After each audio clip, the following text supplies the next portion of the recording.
Hello दोस्तों, नमस्कार। स्वागत है आप सभी लोगों का स्टडी आईक्यू पर। स्टडी आईक्यू के साथ आप लोग जुड़ चुके हैं। मैं शुभम सरधालिया एक और विषय पे, एक और टॉपिक पे बात करने के लिए आ गया हूं। दोस्तों, आप चाहें तो इंस्टाग्राम, फेसबुक या टेलीग्राम के माध्यम से मेरे साथ कनेक्ट कर सकते हैं।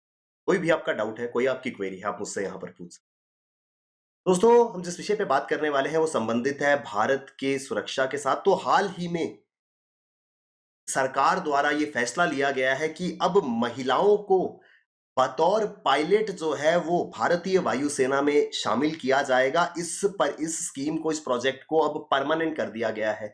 विस्तार से इस विषय में चर्चा करेंगे। पहले कुछ समय पहले सरकार ये योजना लेकर के आई थी कि एक्सपेरिमेंटल बेसिस पे फीमेल पायलट्स को इंडक्ट किया जा रहा था भारतीय वायुसेना में for a period of 5 years. लेकिन अब इस स्कीम को परमानेंट कर दिया गया है। स्थायी रूप में अब महिलाएं जो हैं वो फाइटर पायलट बनेंगी भारतीय वायुसेना के अंदर। ऐसा फैसला जो है वो कुछ समय पहले रक्षा मंत्रालय द्वारा लिया गया है। विस्तार से इस विषय पे चर्चा करेंगे। दोस्तों, अगर आप सिविल सर्विसेज के लिए प्रिपेयर कर रहे हैं 2022 के यूपीएससी एग्जाम को टारगेट करते हुए, studyIQ.com या StudyIQ की ऐप पर बेहतरीन स्मार्ट कोर्स शुरू किया गया है। इस कोर्स में एनरोल करें और अपनी प्रिपरेशन को बहुत बेहतर बनाएं। तो हाल ही में सरकार ने यह फैसला लिया है। Government has decided to convert experimental scheme for induction of women as fighter pilot into Indian air force now into a permanent one. तो पहले ये फैसला, ये एक प्रोजेक्ट जो है एक्सपेरिमेंटल बेसिस पे, प्रयोगात्मक योजना के तहत ये फैसला लिया गया था कि एक लिमिटेड पीरियड के लिए महिला फाइटर पायलट्स को भारतीय वायुसेना में शामिल किया जाएगा। लेकिन क्योंकि उस एक्सपेरिमेंटल प्रोजेक्ट में बहुत ही बेहतर ढंग से महिलाएं जो हैं उन्होंने अपना काम किया है बतौर फाइटर पायलट भारतीय वायुसेना में, इस वजह से अब इस योजना को परमानेंट जो है वो सरकार ने करने का निर्णय लिया है। दरअसल भारतीय वायुसेना ने एक एक्सपेरिमेंटल स्कीम, एक प्रयोगात्मक योजना शुरू करी थी 2016 में, कि जिसके तहत 5 साल के पीरियड के लिए इट महिलाओं को इंडक्ट किया जा रहा था एज अ फाइटर पायलट। 5 साल का पीरियड रखा गया था 2016 ऑनवर्ड्स। लेकिन अब इसको परमानेंटली इंप्लीमेंट किया जा रहा है, क्योंकि 2016 में लॉन्च किए गए इस एक्सपेरिमेंटल स्कीम में यह प्रावधान रखा गया था कि फिलहाल to start with it is introduce for the period of 5 years, लेकिन बाद में लेटर स्टेज पे जाके इसको दोबारा से रिव्यू किया जाएगा। तो 2016 से 2021 तक इसको इंप्लीमेंट जो है वो किया गया और 2022 में ये फैसला ले लिया गया है कि इस एक्सपेरिमेंटल स्कीम को परमानेंटली इंप्लीमेंट जो है वो भारतीय वायुसेना में कर दिया जाएगा। तो भारतीय वायुसेना के अंदर महिला पायलट्स जो है उनकी शुरू से एक अहम भूमिका रही है। ये तस्वीर शायद आपने देखी होगी 73वें गणतंत्र दिवस समारोह में भारतीय वायुसेना की ये फाइटर पायलट जो हैं ये काफी सुर्खियों में आई थी। और इसके बाद ही ये फैसला लिया गया था कि फीमेल वर्कफोर्स जो है उनको बतौर पायलट जो है वो भारतीय वायुसेना में शामिल करना परमानेंटली जो है ये डिसाइड किया गया था। और ये डिसीजन जो है it has come months after supreme court paved the way for the entry of women into prestigious national defence academy.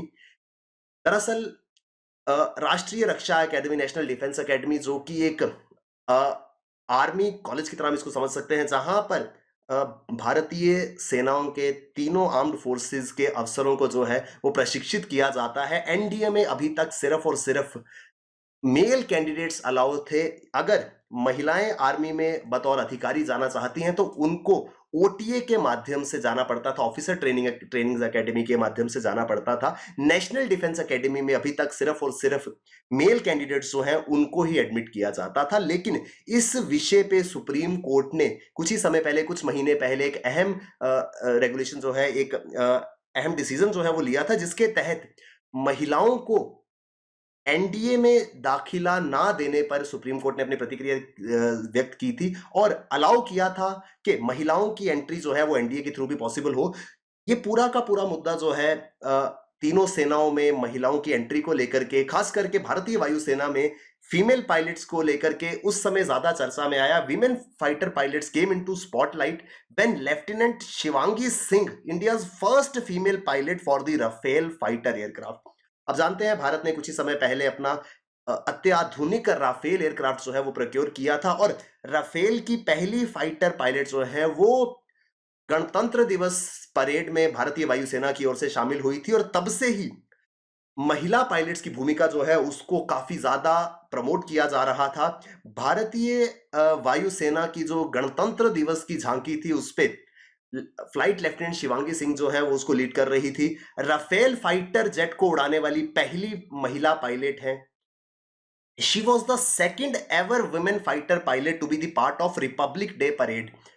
भारतीय वायुसेना के इतिहास में वो दूसरी ऐसी महिला पायलट थी जिन्होंने गणतंत्र दिवस समारोह में हिस्सा लिया था। इससे पहले flight lieutenant Bhawana Kanth was the part of air force W in 2021। इससे पहले 2021 की गणतंत्र दिवस समारोह परेड में एयरफोर्स की ही फ्लाइट लेफ्टिनेंट भावना कांत जो है उन्होंने हिस्सा लिया था, और दूसरी महिला जो है वो फ्लाइट लेफ्टिनेंट शिवांगी सिंह जो है वो बनी थी। अब ये सारी की सारी प्रक्रिया जो है वो बैक टू बैक हुई। इसमें सबसे जो एक लैंडमार्क डिसीजन था वो था सुप्रीम कोर्ट का डिसीजन, जिसके तहत महिलाओं को एनडीए एग्जाम में अपीयर होने की परमिशन जो है वो दे दी गई थी। दरअसल नेशनल डिफेंस एकेडमी आर्मी का एक सेंटर है जहां पर अधिकारियों को प्रशिक्षित किया जाता है, उनकी ट्रेनिंग होती है, जिसके बाद वो बतौर अधिकारी भारत की तीनों सेवाओं में, चाहे एयरफोर्स हो, चाहे नेवी हो, चाहे मिलिट्री हो, उसमें अपनी सर्विसेज जो हैं वो देते हैं। इस एग्जाम के, इस एनडीए में एडमिशन के लिए एक एग्जाम जो है वो कंडक्ट कराया जाता है, जिसे एनडीए एग्जाम कहा जाता है। अभी तक ये प्रावधान था कि सिर्फ और सिर्फ मेल कैंडिडेट्स अलाउ होंगे, लेकिन 65 साल के इस पूरे के पूरे रिस्ट्रिक्शन को, इस पाबंदी को तोड़ते हुए सुप्रीम कोर्ट ने अगस्त 2021 में ये आदेश दिए थे कि महिलाएं जो हैं they are also allowed to sit for the NDA examination. 65 साल से सिर्फ और सिर्फ मेल कैंडिडेट्स अलाउ थे, लेकिन सुप्रीम कोर्ट ने 2021 अगस्त के महीने में ये आदेश दिए कि अब महिलाओं को भी इसमें बैठने की इजाजत जो है वो होगी। Apex court held that policy that restricts their entry into the elite institution is based on gender discrimination। बहुत ही इंपॉर्टेंट बात यहाँ पर शीर्ष अदालत सर्वोच्च न्यायालय द्वारा कही गई थी कि जिस आधार पे महिलाओं को नहीं बैठने दिया जाता इस एग्जाम में, या उनकी एंट्री अलाउ नहीं है नेशनल डिफेंस एकेडमी में, वो क्या है कि they were females only, male candidates were allowed. तो ये जो है this was very much based on gender discrimination. लिंग के आधार पर भेदभाव का एक बहुत बड़ा उदाहरण जो है ये बन रहा था। दरअसल इस दिशा में एक याचिका जो है, एक रिट पिटीशन जो है वो सुप्रीम कोर्ट में दायर करी गई थी to allow women to sit for NDA entrance exam. इस पिटीशन के तहत ये मुद्दा उठाया गया था कि ये पिटीशन जो है it is a clear cut violation of article 14, 15, 16 and 19 of the constitution by denying the opportunity to eligible women candidate to join NDA. संविधान के तहत 4 जो आर्टिकल्स हैं, आर्टिकल 14 है, 15 है, 16 है और 19 है, इनका उल्लंघन हो रहा था, क्योंकि महिलाओं को सिर्फ इस आधार पर कि वो फीमेल है उनको एंट्री अलाउड नहीं थी। इस पूरे के पूरे मामले में eligible and willing female candidate were not allowed to take the examination. इस एग्जाम में महिलाएं चाहे एलिजिबल भी हों और वो इच्छुक भी हों, फिर भी उनको नहीं बैठने दिया जाता था, just on the grounds of their sex was discrimination and was a dishonor committed। ऐसा सुप्रीम कोर्ट ने कहा। सुप्रीम कोर्ट का कहना था कि सबसे पहले तो आर्टिकल 14 राइट टू इक्वालिटी, उसका वायलेशन था। राइट टू इक्वालिटी वायलेट हो रहा था क्योंकि आप इक्वली ट्रीट नहीं कर रहे थे मेल और फीमेल को।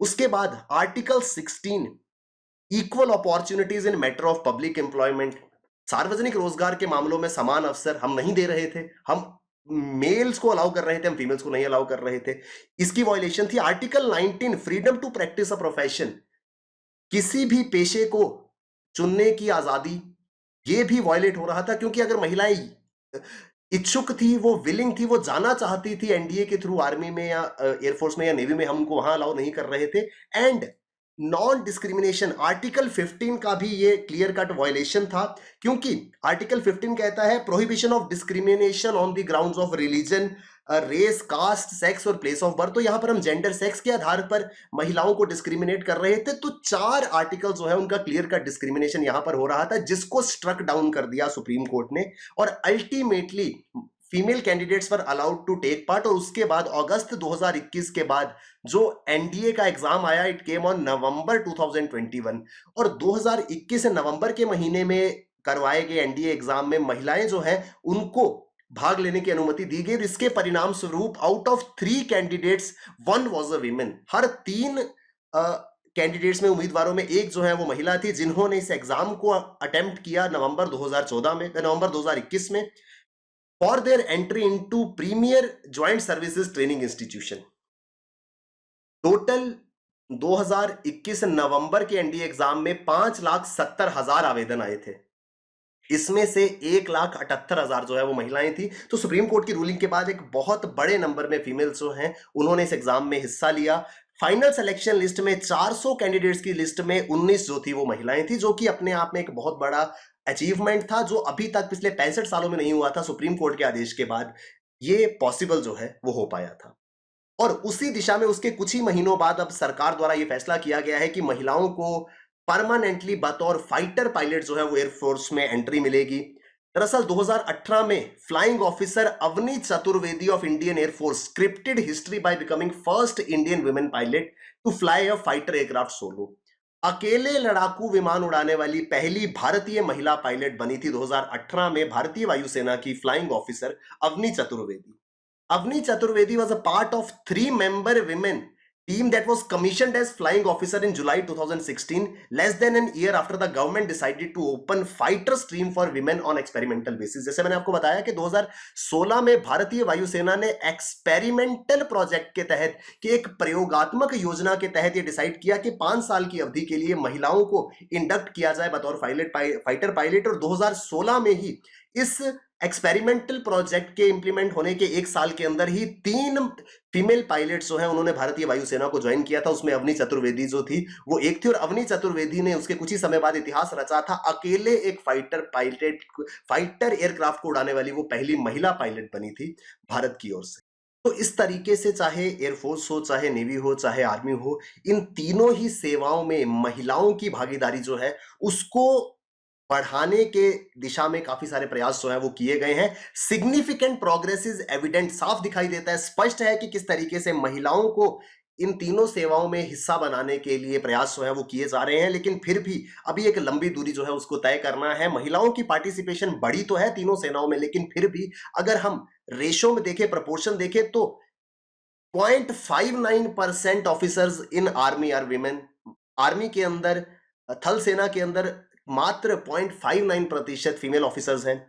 1.08% in air force. And Indian navy जो है वो इस दिशा में टॉप पर है। भारतीय नौसेना के अंदर महिलाओं की जो रिप्रेजेंटेशन है, महिलाओं का प्रतिनिधित्व जो है वो तीनों सेनाओं में सबसे अव्वल है। 6% महिलाएं जो है वो भारतीय वायुसेना में है। Second is Indian air force and last one in the list is army, जहां पर मात्र 0.59% फीमेल पार्टिसिपेशन जो है वो देखी गई है।